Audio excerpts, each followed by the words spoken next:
to be letting you know. We'll say, hold your nerve, trust me, everything's going to be fine. Yeah. You just got to genuinely hold on and understand that all this negative stuff that is happening, you sitting on the bench, you not playing well, you missing your shots, it will just pass. It will just pass. And touching on the, like when people don't see the hours, it is kind of frustrating sometimes. That's right. You know what I'm saying? Because sometimes they only see the end product. They don't see how much work goes into that end product. Absolutely. Like they don't see the hours and hours and hours you spend in the gym on a day during the summer, you know, sweating like crazy. Yep. Working hard. Your lungs are almost flat. Yeah. Like you're just knackered. You don't see any of that. Yeah. They just go, oh, you know, he's really good. He made the game-winning shot. But like you said, you don't see the absolute preparation for that shot, just in case, you know, that comes about. Right. So it is somewhat annoying because some people sometimes refer to me as like, I only turn up in the finals, which is true.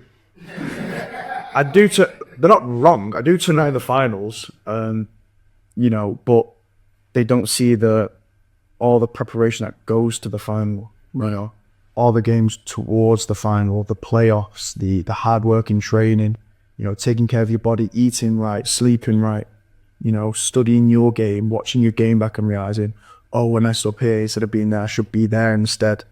You know, they don't see any of that and they just presume and jump straight to the fact that, oh, you just do well in this because you do well in those environments. They don't see, the preparation that goes towards it.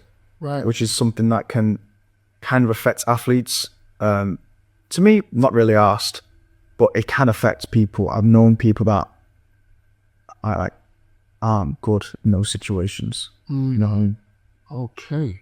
Those athletes who are aspiring, up and coming, like just shed some light on your training routine and like those scrimmages, that planning, preparation that leads to those moments where you're making those 2 free throws where the crowd is trying to throw you off, or you read that play, read the help side, make that corner pass for the catch and shoot 3. Like, can you walk us through a typical in-season training routine for Matthew? So we lift weights every day, every single day. Jordan comes up with a plan for every person and it's all individually based. Okay. So my goal is to obviously get 2 foot bounce because I can jump crazy high off wall. Yeah, 2 foot, barely leave the floor. I don't understand it. So that's what me and him are currently working on. So we lift weights Monday to Sunday. You know, we have we have 1 day off, but that's only for like when we have a day off during the week. Okay. So we have a 4-day rota, and then we have like game day -1, and then game day lift. Okay. So like the day before it will kind of be lighter in terms of like load on the legs and on the arms. So it won't be as like demanding. And on game day, he used the word, I don't know. It's a weird word because it sounded like probing, but I don't think the word is probing. Okay. It's like it makes you more athletic. So for example, like we squat, like shallow squats, like 170 kg for like E4 reps. Rack it out, and then you go into laid up lines, and you know you're feeling like you're jumping out the gym. So we lift like on a daily basis, and then straight after lift we go on practice for 2 hours. We practice. We have like a little schedule on like when days are going to be light, when days are going to be heavy. Okay. Really intense. So it gives people's bodies a break. So we train for about 2 hours. Then after training, you can get treatment. I'm not allowed treatment because I'm too young, apparently. Yeah. So whenever I try to get treatment for anything, they're like, what are you doing here? Coaches come over and say, Matt, what are you doing here? Players come over and pull hairs out my legs, and you know, I'm like, what? I'm just trying to get a shot. I'm just a bit sore, guys. Jesus. Yeah. And then so people get treatment, and then what I do, I normally get shots after practice for around 30 minutes. Okay. Whether it's just reps, whether it's touches around the ring, whether it's something in practice, like I missed this shot twice in a row in like a scrimmage situation. That's not happening again. Yeah. Let me wrap this out, make 10 quickly.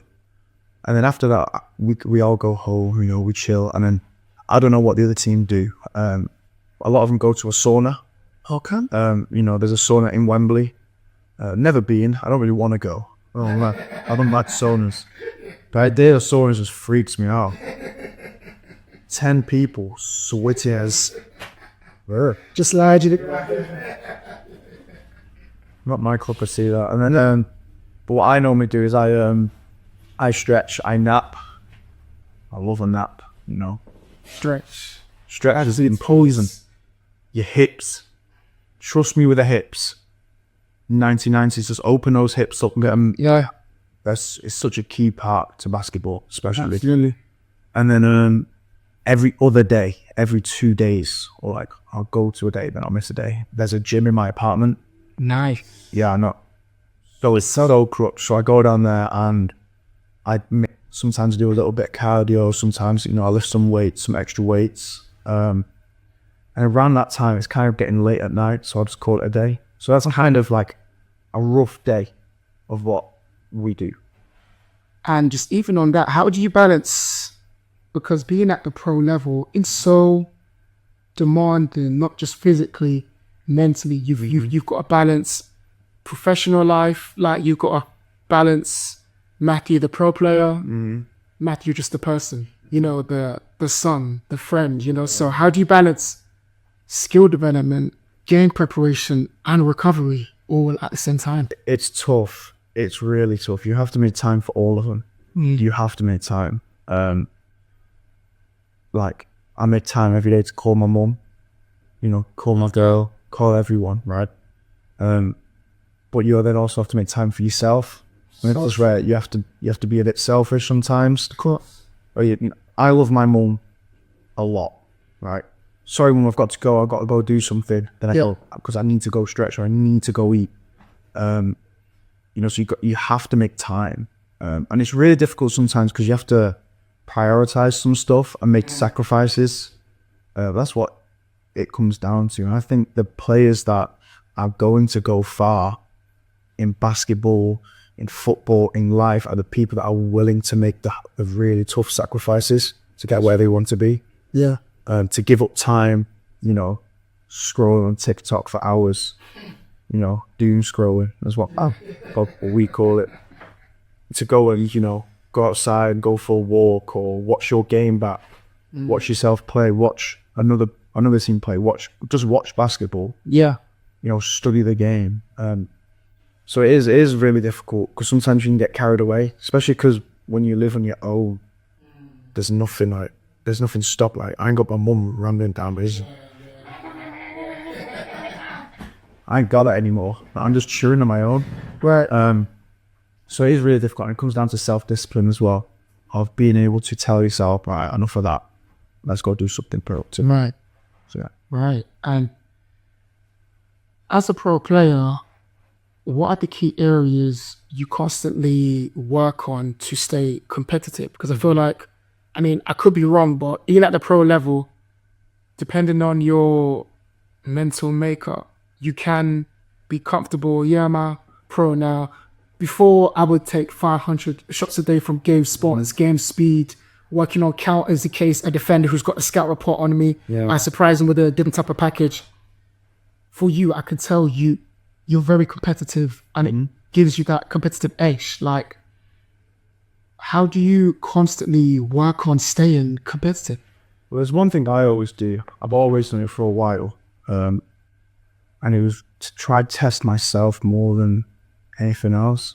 So as a coach, you obviously know that there's drills where he's like, first person to make 5. Yeah. I would never say I made 5 first. You would never see me make 5 first because I'm aiming to get 7 before someone else calls 5. Okay. Because I'm not trying to get 5. Who cares about 5? I'm just trying to get makes. I'm just trying to make as many as I can before someone else gets 5. So I'm trying to say, for example, there's a drill called magic shooting. Okay. Sergio used to do. You have to make 3 in a row, and then you get the letter M. 3 in a row, you get the letter A, and you have to spell out magic. I see. My goal is to try to get through magic, and then try to go through it again before someone else calls magic. I'm trying to get through it as quick as I can. Sergio did catch on at one point. He told me, Matthew, you've just made like a load. Can you spell magic? I told him what I was doing, and then the next one I did, like, it was an easy win, super easy. Wow. Whether people want to watch that you can, but that's more of a like internal competitiveness that I do. So in practice, we do first to make 10, or make 10. I'm trying to make 10 before they make 10. Every single chance you get an opportunity to try beat someone, you'd have to tell them, I beat you. You don't have to do any of that. You don't have to say, right, first make 10, me versus you, and then try and drill it. Just try start at the same time and try and get to a certain number before they can. Right. And it just constantly builds that little fire inside of you to be better. So that's what kind of something I do. So this kind of leads me to my next question. Like, just before we kind of speak about decision making and basketball IQ, how do you prepare mentally and physically for high pressure games? Because even for me, I think it's refreshing for me as a coach and I tell my players this, like, I call a timeout. This is what we're going to do. We're going to run this decoy, and then when the help sum moves over, you'll be open for the shot, or something just basic as don't allow them to go middle. This timeout means nothing if we can't execute it. When the rec is calling 5, when the coach is calling out what we're doing, when someone is forcing you left, now you're uncomfortable. What makes the good athletes from great athletes is they're able to apply that knowledge in crunch time. So for yourself, how do you prepare mentally and physically for high pressure games? Well, I don't know about like preparing. It's kind of some things people have.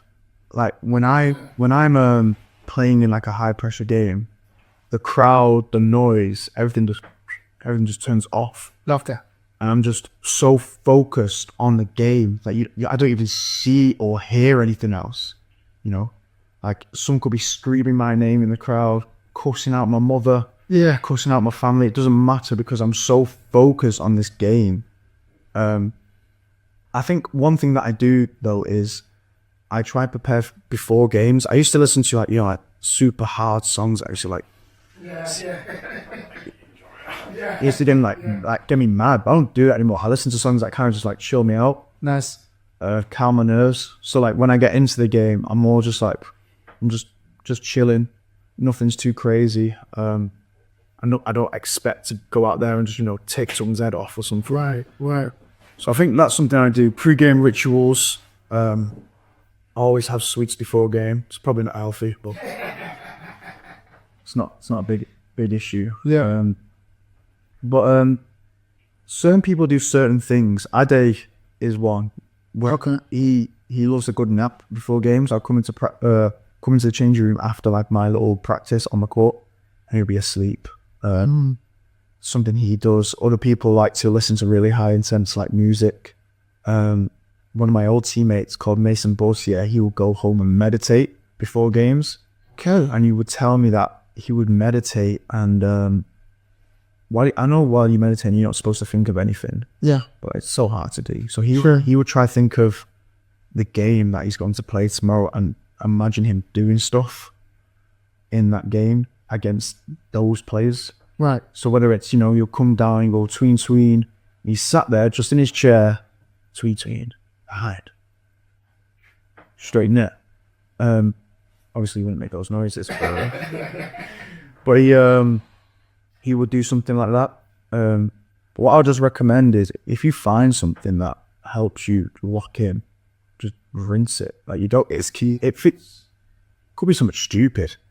Wear the same outfit, whether it's tie your right shoelace first or whatever. It doesn't matter. If you find something, use it because it does help. I hear that. Decision making, which I think is crucial. I think especially when you look at, and even some of the guests that I've had from the US, they would say one thing they learned is that, everyone knows most athletes that come out of the US can jump out of the gym. Like they're extremely skilled, But when you put them in a team setting where they have to now play with other players and spacing and screening and rolling, and where's the help coming from? How are they guarding this double team? Are they blitzing, hedging, icing, waiting? Now I have to think rather than just go downhill. Yeah. They'd notice when they made that jump, when they play international basketball, the Europeans, the IQ is super high. Yeah. So for yourself, like, how do you stay, and shout out to your pops, Big Ben, like, you hold your nerve well. Like, how do you stay composed and make the right calls during crunch time? Well, firstly, you've got to believe in yourself. You have to believe that you're going to make the right decision. Like, if you don't believe, or if you're going to like be a bit hesitant to make a decision in crunch time, that's probably the worst time to be hesitant, because every possession matters at that point. Yeah. So you need to be like, whatever you're going to do with your decision, just do it. Don't try to think about it too much. But the way to properly prepare for it is just watching basketball. One thing I do, Monique said the same thing. Watch film. just watch. Then what you? Genuinely, one thing that I used to do is on YouTube, like the ability that we have now just to watch basketball is unbelievable. Yeah. Go on YouTube, type in EuroLeague full game. Doesn't even matter which game. EuroLeague full game. All EuroLeague games are close towards the end, more than likely, within 10 points. Right, go to the end and watch the last 4 minutes. That's normally when crunch time starts to like properly get going. Watch the last 4 minutes. Note down the score, who's winning, who's losing, and then just watch what people do. Watch what people do. You can watch it twice. It's only 4 minutes. First of all, watch the team that are losing and see how they're trying to get back into the game. Whether it's quick possessions, whether it's fouling early, whether it's, trying to just run it down the floor, corner three really quickly. And then understand why they're trying to do that. And then rewind back to 4 minutes and then watch it again from the other team's perspective. They're trying to keep the lead. You know what I'm saying? Okay, I like that. Just try to see like how they're trying to keep the lead and stop what they're doing. Yeah. So you're seeing both sides. And it's only 4 minutes. I understand in crunch time it'll probably last that'll be like 10 minutes. Yeah. But it's only 20 minutes of your time. And if you take 5 minutes, jot a few things down or type a few things down in your notes or whatever, just make notes of it or understand why they're making those decisions. Absolutely. Then, like, you'll understand. And then going back to your point before about being able to execute after the timeout. During the timeouts, don't go and grab a drink. Listen to the timeouts. Listen. These coaches are, in my opinion, some of the best coaches in the world. Forget the NBA. EuroLeague coaches know their stuff. Because they know they are a master of the game. Hands down. And a lot of them will speak in English. Yeah. A lot of them will speak in English. And the cameras, panning on them and they're explaining stuff. Just listen. Listen and see what they're doing. In crunch time, every possession matters. They're going to draw a play up now to get, for example, Mike James a shot. Understand why. First of all, it's Mike James. Give him the ball. Understand why that's the best decision in that moment. So it's all about watching the game and just studying the game and becoming like one of my coaches used to say, a student of the game. You treat it as education. You treat it as education. It's the same thing. You go home, you revise, and you come back and then you do the test. It's the same thing. You go home, you watch the game, you come back, you play the game. It's the exact same thing. So I feel like that's the best way to properly prepare for those like high pressure, like clutch moments. I've only ever really had to do it like once or twice in my career, but those were really important games. Yeah. So like it's needed. Every athlete needs that ability. Right. That's the only way. Like I was saying before, some people just have that natural confidence.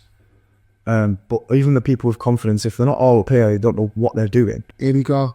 Like you just could be out there looking like a cocksure idiot. Yeah. Yeah. But if you understand what you're doing and more importantly, why you're doing it. Yeah. For what reason are you cutting there instead of holding your space? If you understand that, then that goes to the next level. Knowing not just what you're doing, but why. See, and that's the shift again that you pros share, is that you don't watch basketball just to be entertained. You watch the game of basketball to be educated. you know, and I think athletes, especially upcoming athletes, don't get me wrong, I get entertained. I mean, I'm not sure if you guys saw the Ja Morant, even though after he said he wasn't going to dunk, the pump and up, don't get me wrong, I was entertained by that. Look at that, you was like, I was fired. That's another. How's that even go through his head? oh my God. Let me go dunk it reverse. Joking. What? What? On 3 guys? That isn't normal. I'm not saying you can't be entertained by basketball. This is why we fall in love. But especially if you want to make that shift and play at the next level or just really contribute to your team, be educated by the game of basketball as well. Like Matthew said, why is Mike James getting that ball? Why is that the best decision? Where is he getting that ball from? And just understand, like Matthew said, not just how to do something, like how to do a double crossover. Why am I doing a double crossover? I'm doing a double cross because my first move was I crossed to the middle. Now the defense is anticipated that I'm doing a double cross to counter. And that's why I'm doing it. You know, that's just a basic example. But like the pro said, Matthew, don't understand how, understand the why. And you spoke about it earlier. Like, what advice would you give to young players about improving their basketball IQ, but also just making smart plays under pressure? Number 1, stop watching just highlights. Just stop watching just highlights, especially American high school basketball highlights. I love watching John Wall destroy your average white dude. Yeah. I love watching it. He was unbelievable. Yeah. But then it's like, how on earth does that apply to me in any way? In any way? I mean, it's fun. I'm not saying stop watching. Yeah. It just completely, you can still watch it, but watch something else as well. Like, actually watch a game. And sometimes it is a bit daunting. You know, you click on a game, it says 2 hours, 30 minutes. And you're like, holy hell. I ain't got 2 hours, 30 minutes. But if you, like, for example, you're on public transport, watch a quarter. Yeah. Watch 5 minutes. It isn't, so much will happen in that quarter. Social. There'll be swings within the game. There'll be team will go on a little run. There'll be timeouts where you can learn stuff. The commentators say stuff normally that can help you. Yeah. It's all good. Like watching highlights. All good watching highlights. And a lot of that people like younger than me, especially my brother's age, that's all they feed off now. TikTok. Oh, check out this highlight. You know. All the ones like on my For You page at the moment, it's just jamming around flipping, just whamming it on people. Yeah. But it's good fun watching those. Yeah, for sure. It is fun because that, like you said before, that's what like got us into this sport. Yeah, those type of plays. But also watch like all the other games as well. Like watch an actual game. Don't just watch highlights, because at the end of the day, you're watching when a play went well. Watch the plays where it didn't go so well and how they potentially adapted to the mess up, or why did it mess up? Right. You know. So I think that's the one thing I'll give advice on. I know I'm sounding so boring for watching highlights, but it's not just stop watching completely. Just, you can still watch it, because I do, but Yeah. try watch other stuff as well. You know what I'm saying? Here we go. Just with regards to some of your personal goals and legacy, like what goals have you set for yourself as a player in the Super League and beyond? So the first one is I want to be the Young Player of the Year.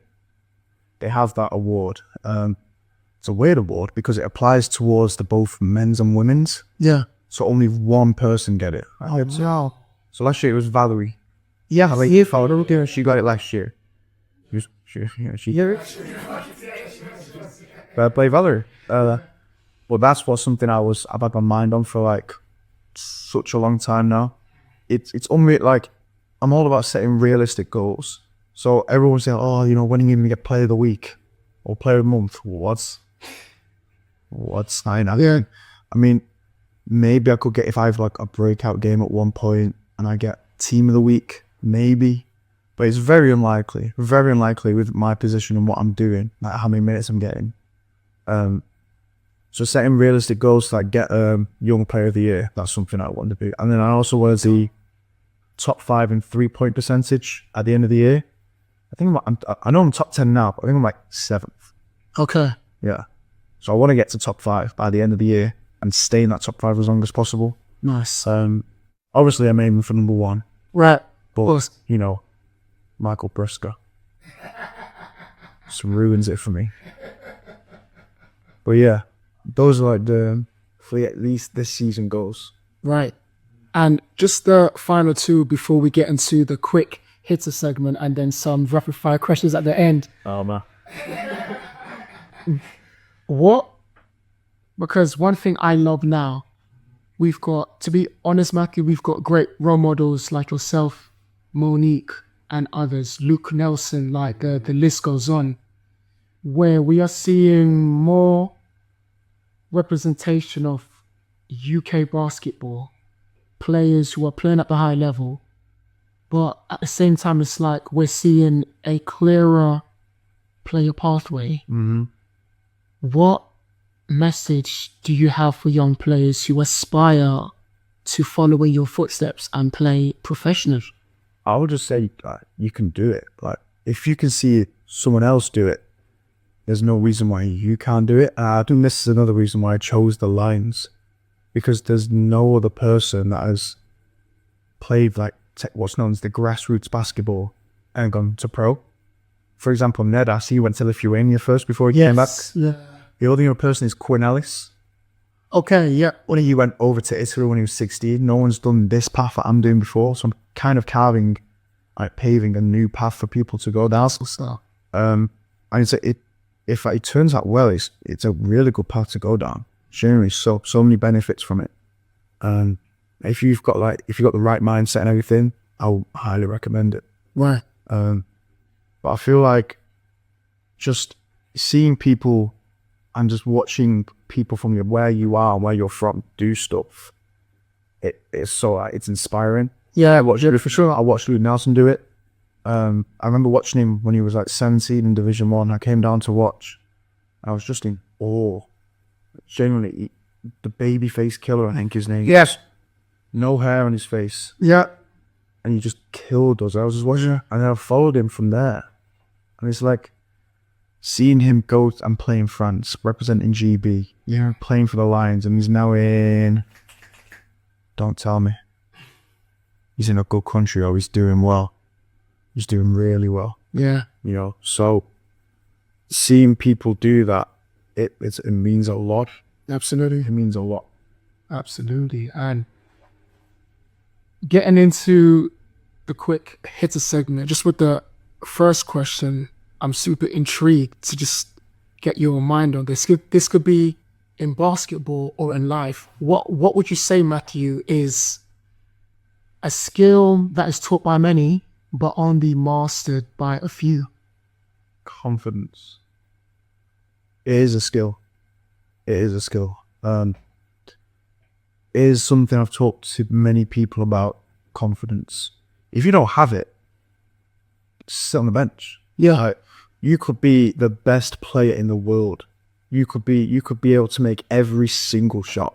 But if you don't have the confidence to take that shot, you ain't going anywhere. That's right. You ain't going anywhere. Me and my friend called Tyrese Perry Huggins. You may know Ty. Yes. Big Ty. We talked about this at GB, about confidence and why do some people have confidence, and we never came to the right answer. Okay. We were talking for hours. We never came to an answer of like why some people have it. Maybe it's due to upbringing and more people. Some people are put in a better environment to be confident. Yeah. But it is, at the end of the day, it's a skill. It's a skill that people say, oh, you need to have confidence. You need to have confidence. Loads of people tell people, you need to have confidence. You need to have confidence. But only a small amount of people have the confidence. Yeah. Like for example, look at me when I was in under 18s. I was riddled with confidence. I had different level of confidence. I didn't turn it into arrogance. Yeah. I turned it into confidence. But then you go down, 3 guys on our bench, and they don't have any. They're not, I wouldn't say as good as me, but they're not far from me. Right. Not far from me at all. But they don't have the confidence to apply it. So that's why I find some people struggle. You can have all the skills you want. Yeah. You could be like, for example, you can put some random conference player or random CBL player in an open gym, give them headphones, put a camera there, watch them work out, and then you do the same for me. There won't be much difference. There won't be much difference at all.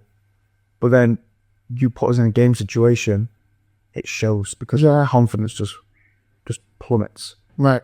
So I think that's the main skill that is not talked about enough. No, it's talked about a lot. Yeah.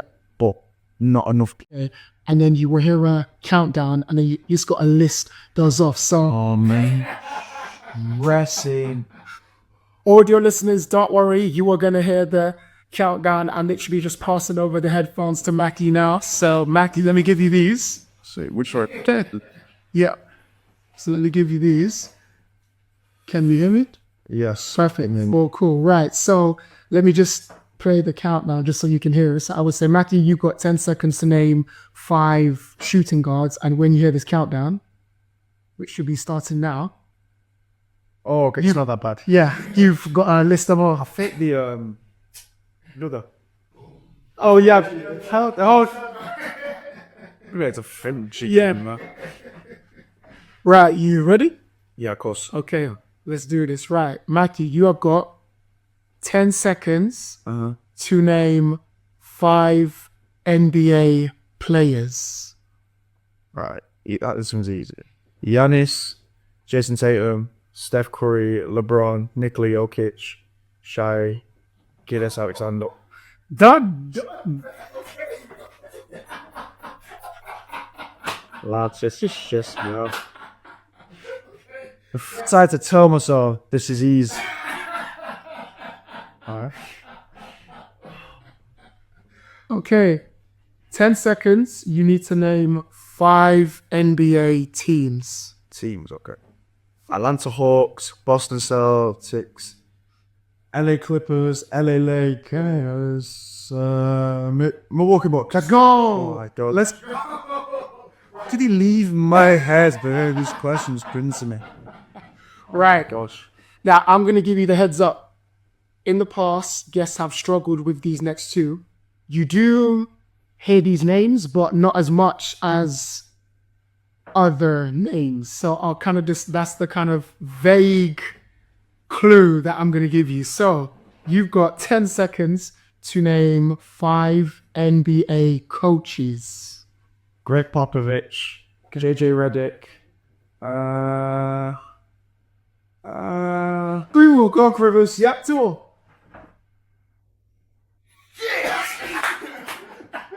Oh man, you're joking. You know what? To be fair, and listeners, try this out. Oh, this is not easy because I've done this for myself as well. And the coaches one, I'm a coach. I blank out. I'll go as far as like Steve Kerr, Doc Rivers, and I'm blacked out after that. Yeah, that's it. I'm not thinking. Right. This next one is also quite challenging. So, 10 seconds to name 5 international players in the NBA. International, oh. Yeah. Jokic, Luka Doncic, Giannis, 2 more. Kostas Antetokounmpo, Yeah, yeah. and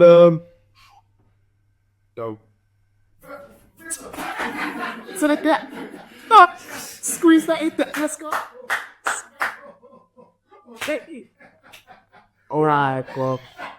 Final three, and then he's at the hot seat, and we are done. So, sweat.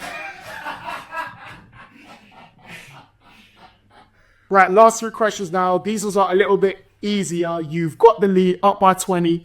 You still need to be locked in, but you know you've got that cushion of a 20-point lead. So, you've got 10 seconds to name 5 basketball movies. What? Love and Basketball, Coach Carter, Classic. White Man Can't Jump, Yep. 2 more.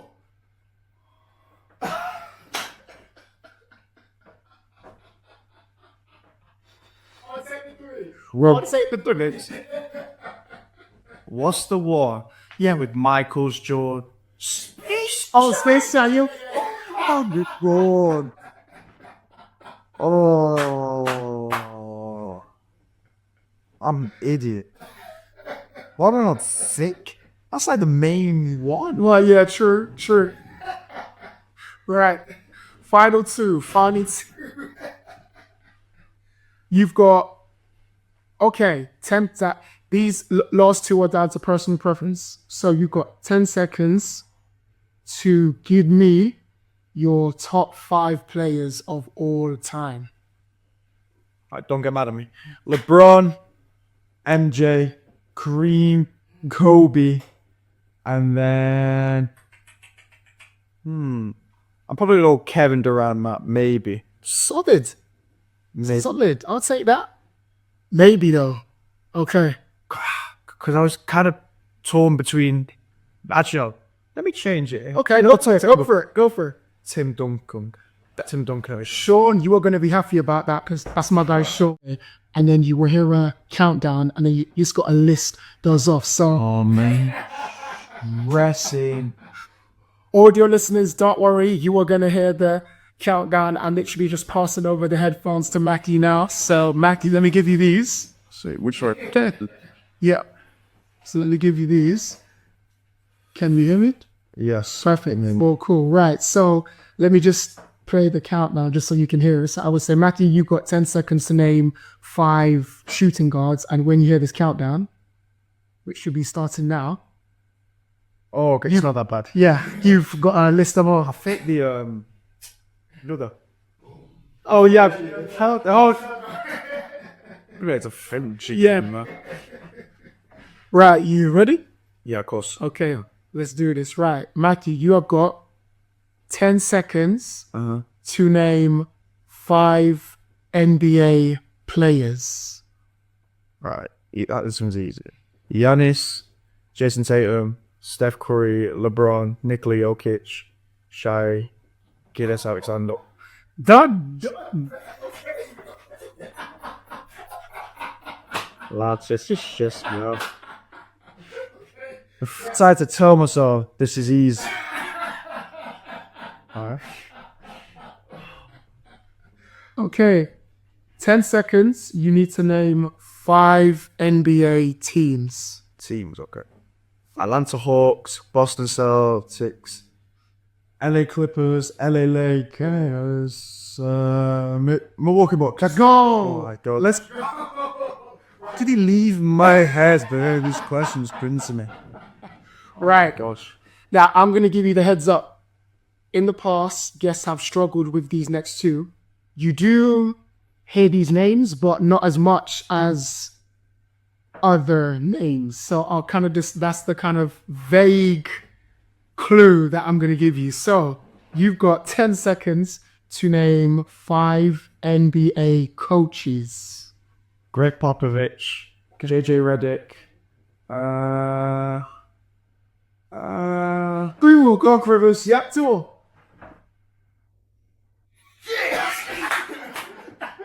oh man, you're joking. You know what? To be fair, and listeners, try this out. Oh, this is not easy because I've done this for myself as well. And the coaches one, I'm a coach. I blank out. I'll go as far as like Steve Kerr, Doc Rivers, and I'm blacked out after that. Yeah, that's it. How are they not thinking? Right. This next one is also quite challenging. So, 10 seconds to name 5 international players in the NBA. International, oh. Yeah. Jokic, Luka Doncic, Giannis, 2 more. Kostas Antetokounmpo, Yeah. and no. So like that. Oh, squeeze that in there. Let's go. All right, well. Final three, and then he's at the hot seat, and we are done. So, Sweat. right, last 3 questions now. These ones are a little bit easier. You've got the lead up by 20. You still need to be locked in, but you know you've got that cushion of a 20-point lead. So you've got 10 seconds to name 5 basketball movies. What? Love and Basketball, Coach Carter, Classic. White Man Can't Jump, Yep. 2.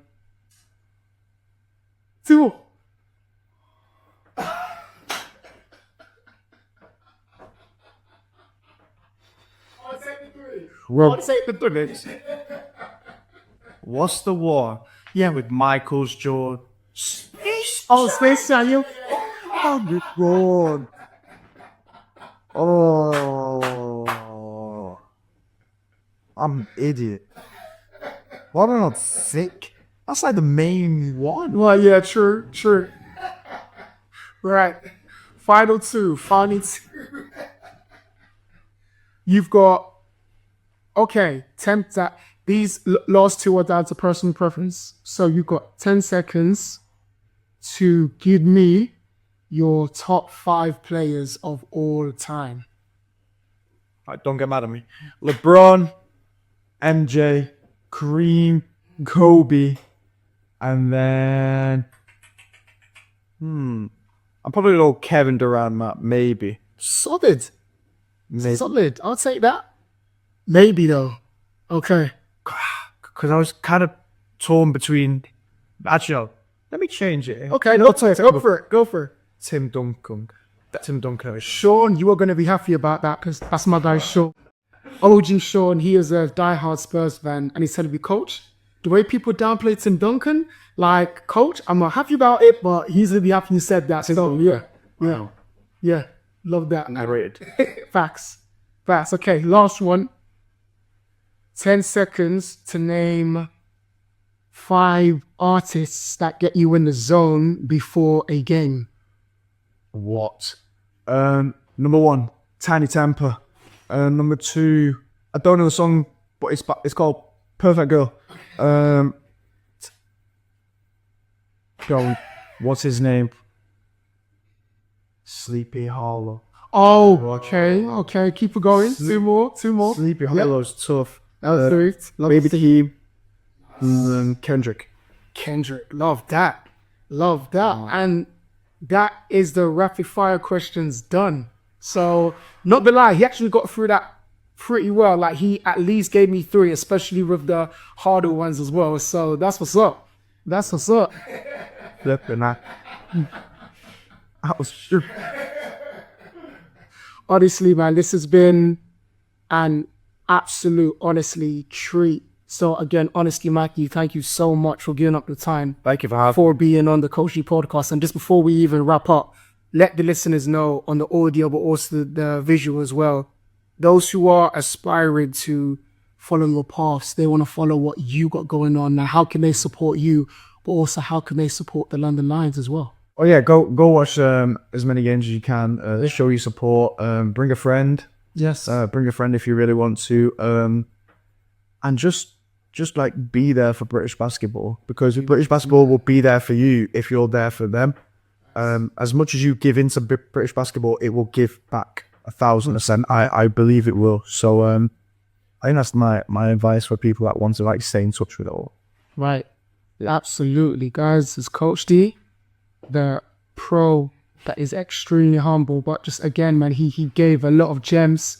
Don't worry, in the next part, I'm going to be just breaking down some of the recaps and some of the gems that I learned, and I'll be sharing that with you guys. This is Coach D and Matthew Goodwin signing out.